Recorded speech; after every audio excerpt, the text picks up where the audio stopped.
दोस्तों, क्या आपने भी यह बात सुनी है कि माता लक्ष्मी और सरस्वती एक साथ नहीं मिलती,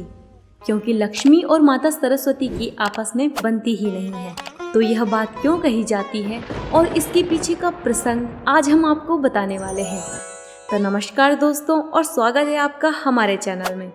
दोस्तों, पुराणों में माँ सरस्वती को विद्या की देवी कही जाती है, परंतु माँ सरस्वती ने जाने अनजाने में एक ऐसा काम कर दिया था जिसकी उम्मीद किसी को भी नहीं थी,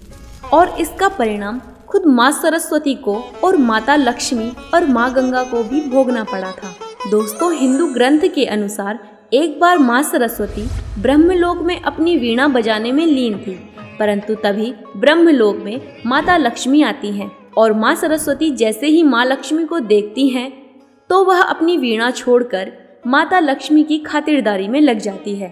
और उन्हें सिंहासन पर बैठने के लिए कहती है। तब माता सरस्वती माँ लक्ष्मी से कहती है कि आप ब्रह्मलोक बहुत कम आते हो। इसी बात का जवाब देते हुए माँ लक्ष्मी ने अहंकार से कहा कि मेरे पास इतना वक्त नहीं होता कि मैं रोज ब्रह्मलोक आती रहूं। मैं धन की देवी हूँ और मुझे धरती लोक पर सभी लोगों का कल्याण करने जाना पड़ता है, और अगर मैं नहीं होती तो कोई भी मनुष्य अपना जीवन यापन नहीं कर सकता। और अगर मेरा भी काम सिर्फ ब्रह्मलोक में वीणा बजाने का होता तो मैं भी ब्रह्मलोक में ही रहती। जैसे ही माता लक्ष्मी ने यह बात कही तो माँ सरस्वती को क्रोध आ गया और उन्होंने भी कटाक्ष मारते हुए माँ लक्ष्मी को सुना दिया कि मैं भी ज्ञान की देवी हूँ और आप तो एक जगह टिकते ही नहीं हो, और अगर मैं किसी को प्राप्त हो जाती हूँ तो मैं जीवन भर के लिए उसी में रहती हूँ, और मुझे बांटने से मैं और अधिक बढ़ती हूँ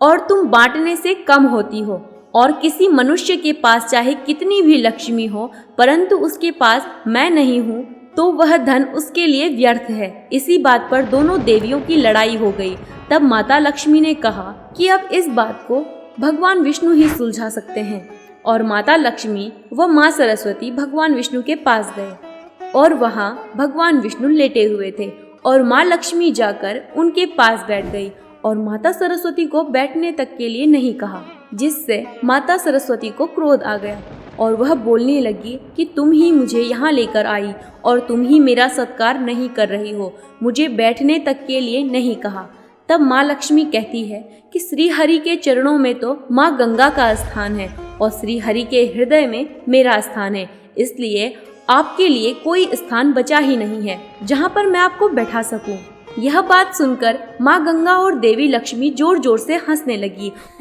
और माँ सरस्वती से यह बात बर्दाश्त नहीं हुई और उन्होंने क्रोध में आकर माँ लक्ष्मी को श्राप दे दिया कि तुम्हें श्री हरि के हृदय में रहने का इतना ही अहंकार है तो मैं तुम्हें श्राप देती हूँ कि तुम अभी पृथ्वी लोक पर तुलसी के रूप में जन्म लोगी और तुम्हारा विवाह एक असुर से होगा। यह बात सुनकर माँ गंगा ने भी देवी सरस्वती को श्राप दे दिया कि तुम भी पृथ्वी लोक पर नदी के रूप में बहोगी, और इसके पश्चात माँ सरस्वती ने भी माँ गंगा को श्राप दे दिया कि तुम भी धरती पर वर्षों तक नदी के रूप में बहती रहोगी और हर तरह के पापी अपने पाप मिटाने तुम्हारे पास आएंगे। यह बात सुनकर तीनों देवियां भगवान विष्णु से अपने अपने श्राप के बारे में पूछने लगी कि हमें इन श्रापों से मुक्ति कैसे मिलेगी। तब श्री हरि ने कहा कि तुम देवियों को अपना अपना श्राप खुद ही भोगना पड़ेगा, लेकिन कलयुग के 10,000 वर्ष पूरे हो जाने के बाद आप सभी देवियां अपने अपने श्राप से मुक्त हो जाएंगी। दोस्तों, कहा जाता है कि माँ सरस्वती तो अपने श्राप से मुक्त हो गई हैं और माँ गंगा भी अपने श्राप से मुक्त होने के कगार पर है। तो आपको आज की कहानी कैसी लगी हमें कमेंट करके जरूर बताएं। धन्यवाद।